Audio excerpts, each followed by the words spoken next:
भारत के पड़ोसी देश बांग्लादेश में 13 से 17 अक्टूबर के बीच हिंसा हुई।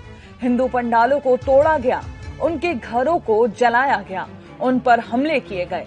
कुल मिलाकर बांग्लादेश हिंसा में अल्पसंख्यक हिंदू आबादी को निशाना बनाया गया, जिसके बाद बांग्लादेश की मीडिया ने प्रधानमंत्री शेख हसीना को सवालों के घेरे में लिया। इस हिंसा के बाद हिंदुओं की सुरक्षा पर उनकी आलोचना की जा रही है। द डेली स्टार ने अपने आर्टिकल में इस हिंसा को सुनियोजित बताया, साथ ही प्रशासन पर हिंसा को काबू न कर पाने के आरोप भी लगाए। आर्टिकल में स्पष्ट रूप से लिखा गया कि प्रशासन हिंसा को काबू करने में पूरी तरह से विफल रही। हिंदुओं पर कई बार हमले हुए, कभी विपक्ष ने सरकार को जिम्मेदार ठहराया तो कभी सरकार ने विपक्ष को। पर सच तो ये है कि दोनों धार्मिक कार्ड खेल रहे हैं। क्या रिलीजियस आइडेंटिटी के सामने पार्टी की कोई आइडेंटिटी नहीं बची है?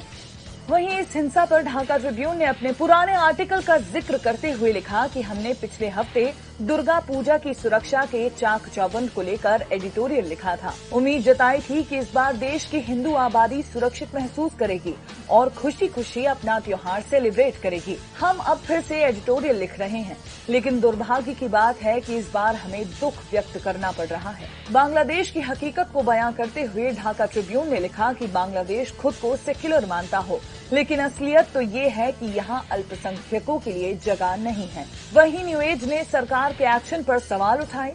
न्यू एज ने इस हिंसा के बाद हो रही गिरफ्तारियों पर लिखा कि ऐसे एक्शन पहले भी कई बार लिए जा चुके हैं, इससे कोई कारगर परिणाम नहीं मिले हैं। इस तरह के एक्शन से लोगों के बीच नफरत बढ़ सकती है। इस आर्टिकल में ये भी लिखा गया कि इन गिरफ्तारियों में किसी निर्दोष की गिरफ्तारी अल्पसंख्यक हिंदू समुदाय के प्रति नफरत का भाव पैदा कर सकती है। अपने आर्टिकल में द डेली ऑब्जर्वर ने इस घटना को सांप्रदायिक तनाव बताते हुए इसे एक वैश्विक मुद्दा बताया और लिखा कि बांग्लादेश में माइनॉरिटी कम्युनिटी निशाने पर रही है। धार्मिक और नस्लीय संघर्ष दुनिया में तेजी से फैल रहा है। जो कमजोर देश है वहां इसे आसानी से देखा जा सकता है। 13 अक्टूबर से शुरू हुई हिंसा अभी भी पूरी तरह से खत्म नहीं हुई है।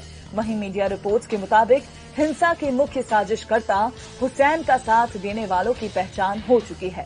पीएम शेख हसीना ने पुलिस को दोषियों के खिलाफ सख्त कार्रवाई करने का आदेश दिया है।